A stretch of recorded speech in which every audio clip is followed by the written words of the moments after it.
I did not know it would do what it did calling 911, but I'm grateful that it did. Now, we all know that our smartphones and smartwatches can help us virtually through any problem. In some cases, the technology even saves lives. But there is a flip side. Sometimes if our phone or watch calls 911 when we don't need help, it can slow down first responders from getting to actual emergencies. As a retired paramedic crew chief, John Case knows better than most. Every second counts in an emergency. We're trained in cardiac arrest, strokes. We do things in the street that nurses can't do in the ER. He also knows how important it is for dispatchers to get first responders to the right place.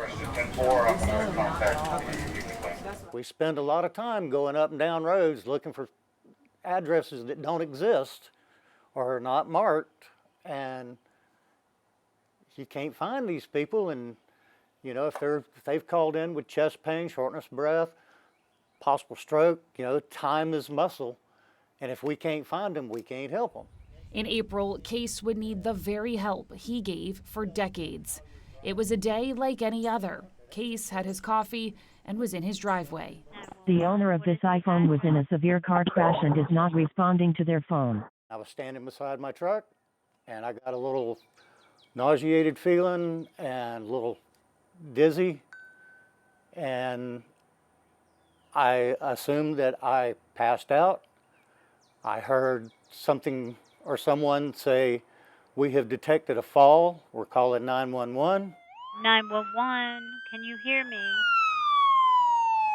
Case says he was in and out of consciousness, but woke up to find fire and paramedics at his house.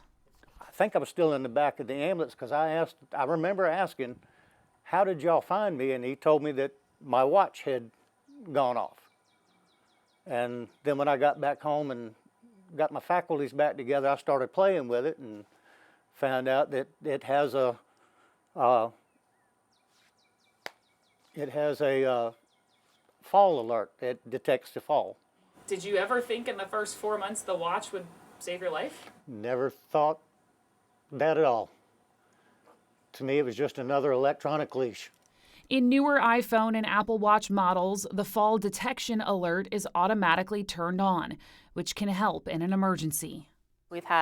Unfortunately, we've had fatalities where the device contacted us, and that was the only way that we knew that some type of collision had occurred. But dispatchers are now dealing with false calls. I would say actually it's probably about 35% that are unfounded. Burrell says unless someone calls back to say they don't need help, a crew gets sent out. You can't make an assumption that there's nothing that has actually taken place. We still send someone so that we can make sure that if an incident has occurred, that they have the right resources there to handle that. We pulled data from the Tri-County area.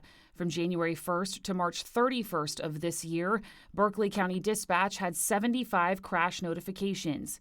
47 of those were from iPhones, and 34 were false calls from Apple products. In Charleston County, there were 478 automatic crash notifications. 325 were from Apple products, and 205 were unfounded.